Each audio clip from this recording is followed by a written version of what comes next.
ইউনূস সরকার বনাম ভারত সরকার, সরকার টু সরকার একটা দাকুরাল সম্পর্ক আছে।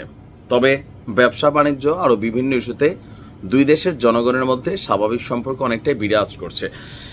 তো এই মুহূর্তে সরকারের মধ্যে যে নানান অস্থিতিশীলতা, অনলাইন প্ল্যাটফর্মে যে ন্যারেটিভগুলো তৈরি হয়েছে যে ভারত, বিএনপি, তারপর হচ্ছে সেনাবাহিনী, আওয়ামী লীগ মিলে একটা কি বলে যে কমিউনিটি তৈরি করে সরকারকে অস্থিতিশীল করার ট্রাই করছেন, এরকম নানান ন্যারেটিভ কিন্তু অফলাইনে অনলাইনে নানান বক্তব্যে তৈরি হচ্ছে।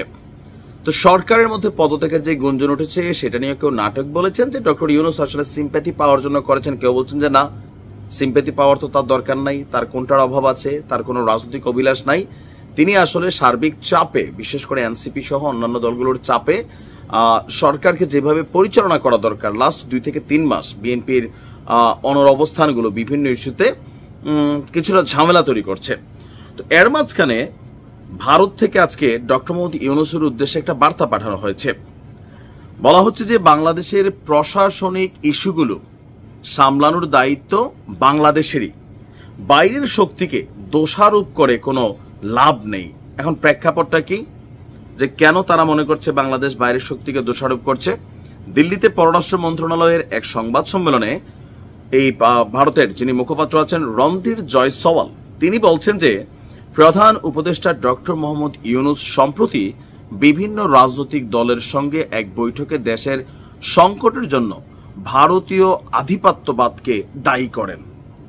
মানে কয়েকদিন আগে যে পরিস্থিতি ছিল, বিএনপি, জামাত, এনসিপি সহ আর সবগুলো দলের সাথে তিনি 2 থেকে 3 দফা বৈঠক করেছিলেন। তো সেই বৈঠকের মধ্যে তার যে বক্তব্যকে সেটাকে কোট করে ভারত বলছে এই বিষয়ে ভারতের প্রতিক্রিয়া কি।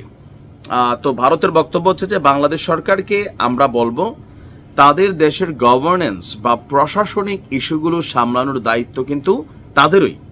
এ ব্যাপারে আমরা যে ধরনের বক্তব্য দেখতে পাচ্ছি বা যেই সব মন্তব্য আসছে তা থেকে মনে হচ্ছে দায়টা যেন তারা অন্য কোনো দিকে ঘুরিয়ে দেওয়ার চেষ্টা করছেন।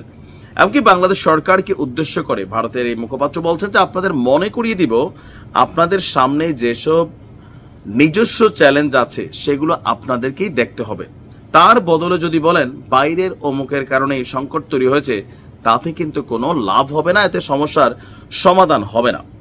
গত রোববার প্রধান উপদেষ্টা ডক্টর মোহাম্মদ ইউনূসের সঙ্গে বৈঠক শেষে বেরিয়ে নাগরিক ঐক্যের সভাপতি মাহমুদুর রহমান বলছিলেন যে প্রধান উপদেষ্টা বলেছেন, ডক্টর ইউনূস কি বলছেন, ভারতীয় আধিপত্যবাদের কারণে দেশ বড় সংকটের মধ্যে রয়েছে, এজন্য পুরো জাতিকে ঐক্যবদ্ধ থাকা দরকার বলে প্রধান উপদেষ্টা মনে করছেন।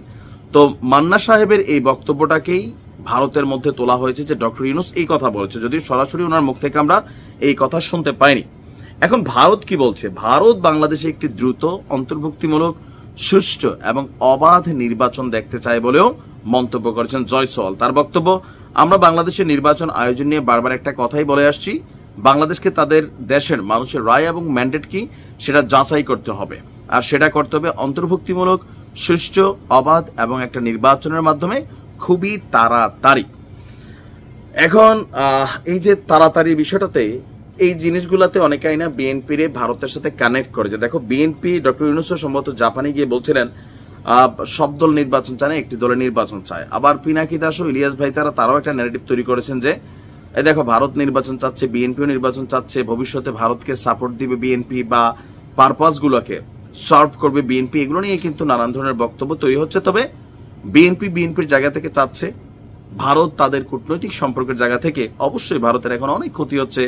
এখানে ব্যবসা বাণিজ্য, ইনভেস্টমেন্ট, তাদের দেশের আমাদের দেশের মধ্যে যে সম্পর্ক, সকল কিছুই একটা ইফেক্ট তো ভারতকে ফেলে দিয়েছে। সেই ইফেক্ট থেকে বাঁচার জন্যই তারা চাচ্ছে এদেশে একটা রাজনৈতিক সরকার আসুক, দেন হয়তো বিষয়গুলো আরো স্টেবল হবে। দেখা যাক কি হয়।